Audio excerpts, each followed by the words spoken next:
What's up, everybody? Welcome to the Magic Dads podcast here on the Old Cranky Man channel. How's it going? Hi, how you doing?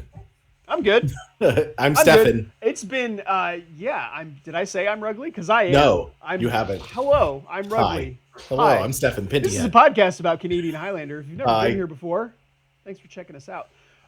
We have a lot to talk about today. It's been almost 2 months. Actually, by the time this video comes out, it will be 2 months on the dot since we last uploaded. Yup. Anyway, we're back here. Glad to be here. Love Yeah. Canadian Highlander. 10 out of 10. Still here. It's the season of Ryans, apparently, here in Yes. Des Moines.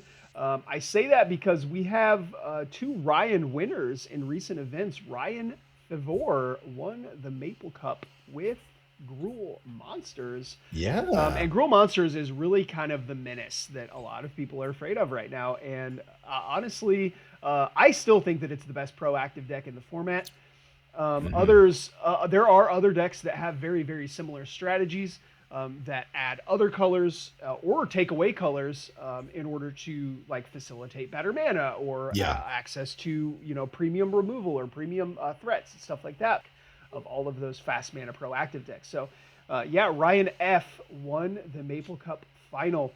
I do have that footage somewhere, but I'm going to be completely honest with you. The glare that we were having the time of recording that irritates me so much that I just, it's on my computer, it's on my hard drive. If you guys want me to put that up there, you let me know down in the comments. Get in the comments. If you want to see May's Maple Cup final,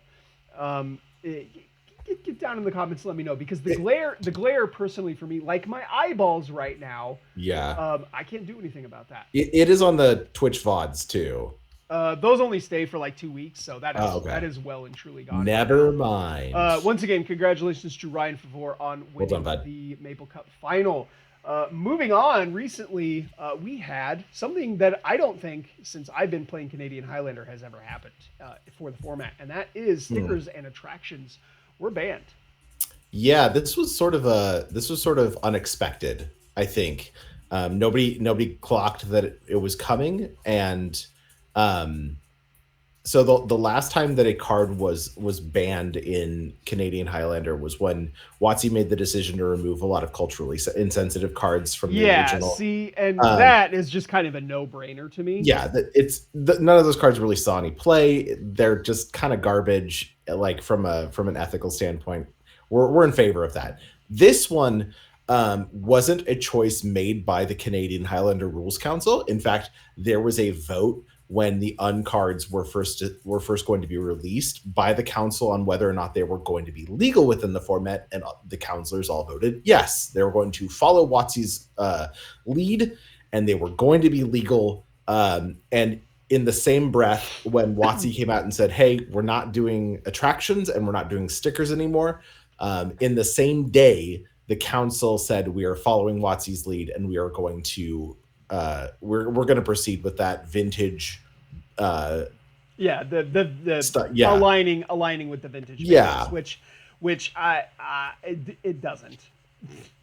The Canadian Highlander points list does not line up with the vintage banned and restricted list. Well, the points don't align with the restricted, but the banned does align with the banned.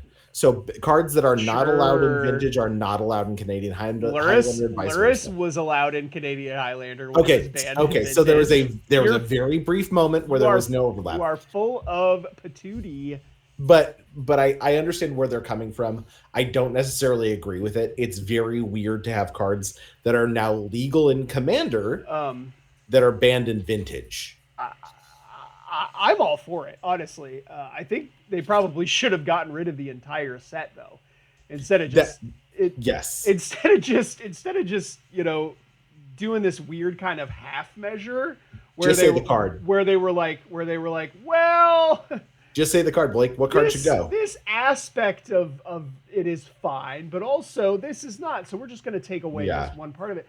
Like, how about we just say, like, you can't play uncards in constructed formats. Sure. Like the way that it non-commander constructed formats. I think that the way that it used to be. Commander should be allowed to include any and all uncards. I hate that so much. Honestly, I hate it so much. You were trying to solicit me to say the card Say the card. That is legal in Canadian Highlander that I think is insane. Correct. Say it. I don't know if I want it removed. I kind of like tapping 4 mana and dealing my opponent 16 damage. That's not okay. No, Comet is a really messed up card. Yes, we're talking about Comet Stellar Pup, and that did actually happen. I was playing Simic Merfolk at the Father's Day tournament last Sunday, and I tapped 4 mana, cast a Comet Stellar Pup, rolled 3 6s, I think 2 4s, and a 1 or something like that. Would you say that my opponent 16 damage and the game was over? Was that game decided by a dice roll? I see what you did there. Was the outcome of that game decided by I thought that wasn't allowed. Yeah, that's what I'm saying. How about rolls?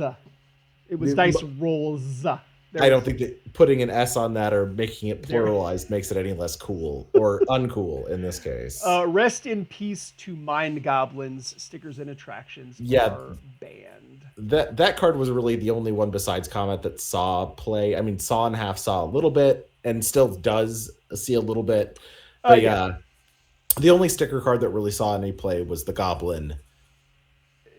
Yeah, well, Joe had the entire attraction deck. Yeah, that is true. He made a Golgari artifact sort of like mid-range deck, but it had a whole bunch of sticker and attraction cards in it. So. Yep. The most dangerous gamer as your commander. Yeah, another one actually that gets played is Para Lost Dice. Paradise Lost. Is that also what's Lost. That? There's a zombie. For the mono black aggro deck. Yeah, that lifetime pass holder. Lifetime pass holder. That card's actually very good. Yeah, there are several cards. There are several cards from that set that get played in Canadian Highlander, but Comet is that card is bananas. Yeah, I think WotC should take a step back and maybe say that none of those cards should be allowed in any competitive formats. After making this rule, it should have been an all or nothing thing. Just making it clean and say instead of saying like we're banning like 20 cards, which they did. It was an insane number of cards. We should just say, hey, we're not allowing the unset anymore. Make it clean. Yeah. No unsets in constructed Magic. Yeah. I think that is one possible solution. Yes. Yeah. And as far as like new players go, I think that's a lot easier to explain. Yeah. You know. Actually, you wouldn't even really have to explain anything. No. If you just made the set silver bordered. Uncards, not legal. Yeah. All right. It's the season of Ryans. It is the season of Ryans. Our quarterly. Yeah, Ryan Brown wins with Naya Monsters. His first win. So congratulations to Ryan, first of all. Round of applause. Round of applause for Ryan. Very, very well played. Ryan has played in 8 Law and Lander tournaments. Mm-hmm. Top 8'd 7 of them. Yep. This is the first win. This isn't his first win at any of our tournaments. There we had a high stakes. No, he won a high stakes tournament. Yes. He won the first Canadian Highlander tournament in Cedar Rapids. Yeah. He has won lots of tournaments. Yeah. But he has that consistency. He's consistently top 8ing these events. And finally was able to clinch the finals and walk away with a volcanic island, right? Well done, yeah. Lots and lots of points and the qualification for the tournament at the end of the year. Coveted. So, coveted. We are going to talk about Ryan a little bit more in the next segment. Yep. But also in the top 8, we had Mitch Keller making the finals with Jeskai BattleBots. This is a cool one. This has been a deck that it's really like a labor of love for Mitch, Mm-hmm. And it has gone through several different iterations with different color splashes. And I gotta say, I love the red splash in this deck. Yeah. He included some of the most bananas cards. Especially in a deck like this. So, like I said, it's BattleBots. It's an artifact mid-range deck. He aims to put lots and lots of game objects into play. And what's better when you have lots and lots of game objects than broadside bombardiers? Oh, yeah. If you've ever played with this card, it's very good. Yes. So Mitch can go either wide or tall, whatever suits his needs for the time. The deck also has 4th Airlingus in it. Which Mitch was one of my losses. I don't remember what round we played. I think it was round 3. and killed me with a fourth Aerlingus for a lot because Tolarian Academy taps for a lot of mana.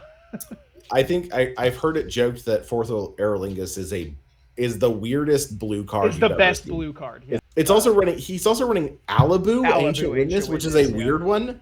It's from the, I don't remember what year. It's the Strixhaven commander decks. It's a 4/5 legendary golem for 5 mana, so a little spendy, but it gives all of your other artifact creatures haste, which is pretty good. And then whenever one or more artifact creatures you control attacks, which again he is doing, it deals X damage to any number to any target, and you scry X, where the X is the number of tapped artifacts you control. So oh, that's gross because you just Mitch's deck is like a game objects deck. He's yes, with the game goes long, he's got like 15 permanents in play. yeah. It also counts artifact lands. Yeah, and this can just immediately win a game. yes, Because if he taps out all of his artifact lands and swings with like 3 or 4 artifact creature tokens, you can 8 your opponent without much trouble. Right, yeah. And it gives all of his creatures haste. So insane. they're immediately coming down and winning. Yeah. Love the red splash in the workshop mid-range deck. Third place was Travis Wilcoxon playing medium whites. This deck, continuing to come back and just mop the floor with people. Yep. He's always in there.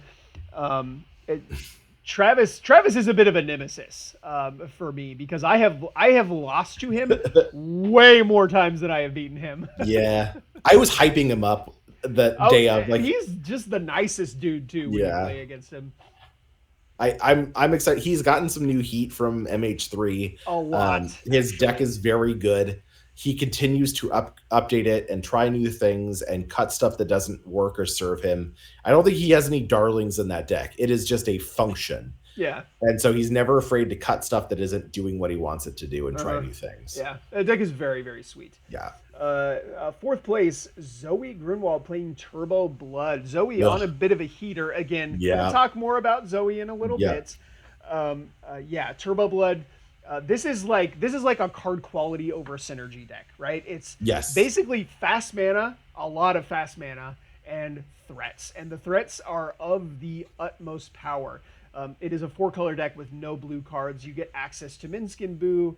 You get access to Comet Stellar Pup. At the same time, you have cards like the new it's a reanimate creature. What is it called? Emperor of Bones. Emperor of Bones. Yeah, Emperor of Bones. You have Orcish Bowmasters, access to discard spells.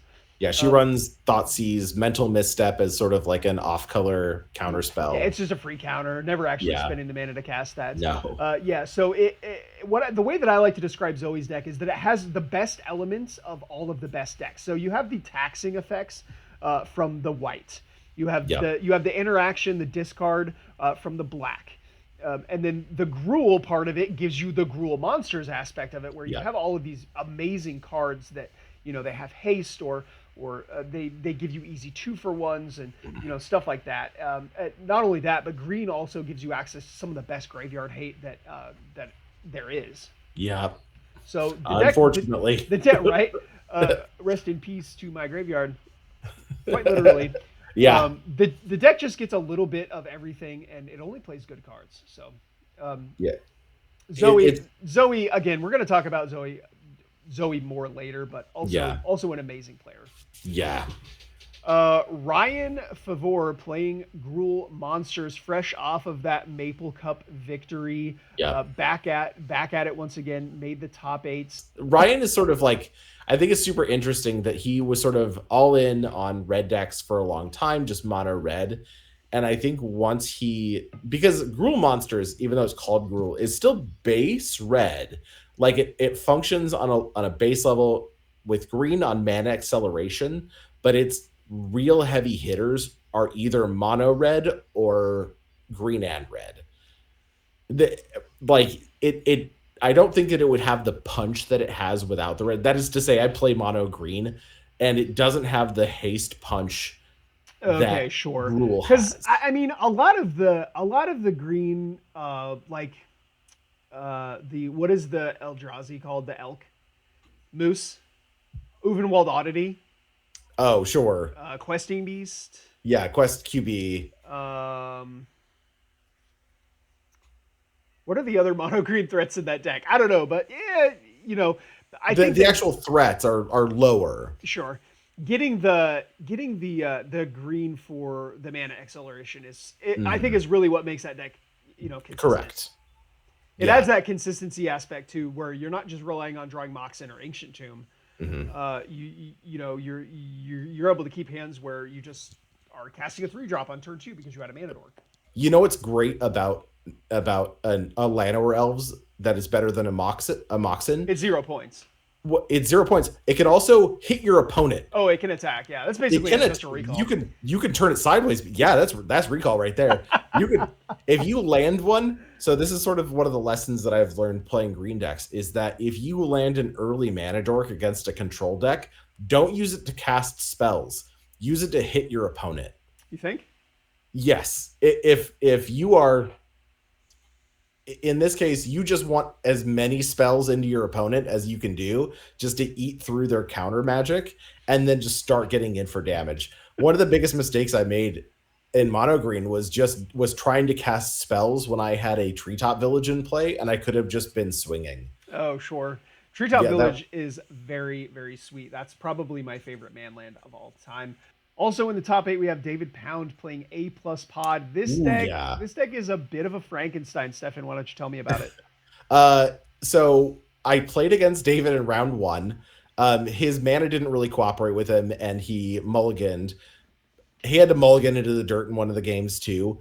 So I didn't see his deck kind of go off, but in his words, he just wanted to take every creature combo that could function with each other and mash it into one deck, and he did to great success. Yeah. I think he just had some ring rust in round 1. You mentioned the loss that you gave him in round 1, but then he rattled off 3 wins in a row. Yeah, it was my wins against him wasn't attributed to his deck as much as it was his deck didn't function, and then I capitalized on that. Right. Yeah. My deck was giving me threats. His deck didn't have the threats. He was flooding out in one of the games. My removal just lined up well. I mean, that's kind of the risk that you run when you play a 5-color deck. You're gonna have games like that from time to time. But you said it's just every A+B creature combo that exists. Correct. So we're talking about Kiki Jiki Mirror Breaker plus Breaching Hippocamp. Yeah, he's also playing actual factual Splinter Twin with like Pestermite and Deceiver Exarch. Yep. He's running the Felidar Guardian combo, so like you can pod into you have those pod lines where you have a 3-drop and then you just immediately win. Right. Yeah. If you untap with Birthing Pod and like 3 mana and a 3-drop, I think you win. Yeah. Yeah, in some games you just have a glut of mana, so you're just like drop this in, pay 2 life, pay 2 more, activate it, and then you just immediately win the game. So there's lines where that's just absolutely just game over immediately. Yep. And I think to his credit, he recognized that deck is points low.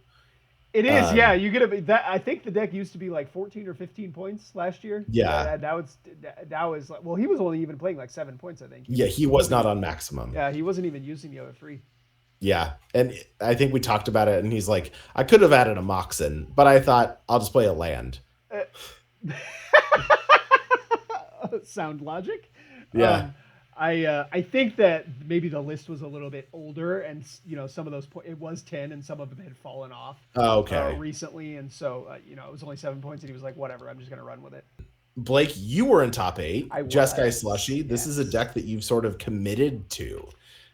You're a serial deck changer. You like to try out new stuff. I do, yes. But this one has sort of stuck to you in a way that I don't think I've seen historically happen. Not in Canadian Highlander anyway. Yeah. So for like the first 5 years that we played, I struggled like really attaching myself to one strategy. But when I started playing Jeskai Slushy it was like 6 months ago, it really kind of clicked. And I don't really know what it is. Give Sun Given is one of my favorite cards. Yeah, that's what it is. And I do love Storm Math. So I enjoy that aspect of it as well. Yeah. But Yeah, You also there's also a place where the deck doesn't actually, and this is a cool thing about the deck is yes, there's storm math, but also you can just kill your opponent. yeah. I mean, it's about 50-50, Hmm. depending on the matchup, and depending on what you draw. You know, I also love like running out Monastery Mentor and then Yep. casting a bunch of baubles. That is also really really fun to me. It feels like Storm as well. So Yeah, well, it is sort of like it's a progressive storm where you have to time out how much you want to dedicate to one turn on a swing, because obviously the tokens that you're making sure, don't have haste. yeah, So you go, okay, maybe I do a build up. I do two spells, make two tokens, and the next turn I can cast three spells, make all of them big enough to kill my opponent. yeah. There's a lot of like internal math happening, I think, Mhm. that you really enjoy, that you, Blake, I do. really enjoy. I love a goldfish. Yeah. And you get that, you get all of the really cool token enablers. Are you on the one that makes the artifact creatures I as am well? only playing Monastery Mentor. Just mentor? That's Yeah, it. you're very threat light. You do have access to the new Titan too. The new Yes. red white Titan. So for this tournament that we're talking about right now, Modern Horizons 3 was not out yet, and I Yes. did not have Flage in my deck. But Flage is in there now. Yeah. Yeah. Yeah. I really like that. You're also on Murktide, which is just a Yeah, game so over. it's I mean, if you don't know what Jeskai Celestia is, it's like a Jeskai control deck that's it's very very threat light, and then your win conditions are like you basically want to control the game until you have a spot where you can either like give Sun Given for Mhm. an Underworld Breach, Lion's Eye Diamond, Brain Freeze win, Yeah. or you draw one of your giant win conditions, like you can just play an 8/8 Murktide and protect it while it wins. You also have like Fourth Eralingus, Yeah. which is another Which is card that you very like good. the cards that you want to win with. Typically, like you can kill your opponent in 1 or 2 turns, Mhm. and Oh in the game yeah. very very quickly. So you're not playing the. I'm not saying you couldn't play the other pyromancers. I've thought about it a lot. Mhm. They're in my whatever it's called on Moxfield, the considering. The maybe, yeah. So they've never actually just made it into the deck because Monastery Mentor is insanely powerful. Yeah, that's the good one.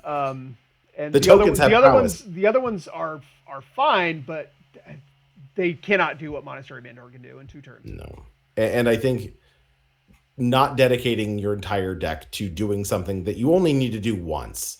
Like sometimes your, like if you have an intuition, or which obviously your points are way more distributed than like a traditional Jeskai control list that is just all in Yeah, on that's the part of the what I love about the deck so much is yes, that instead of playing 2 or 3 at most pointed cards, I'm playing 7. which is amazing. Yeah. And one of those is 3 points. Mhm. So if you consider that you're playing 7 points, or you're running 7 pointed cards, and one of them is Or eight three, 8 pointed cards. Sorry. yeah, you get what I mean. Like Yeah.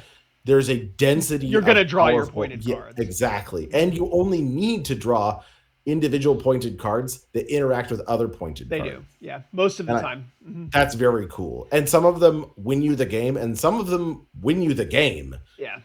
Like, Right. Like yeah, Fourth of the Lingus will I have win. Dig Through Time and Treasure Cruise, and those cards both spiral out of control very, very quickly. Mhm. They both tend to find other pointed cards.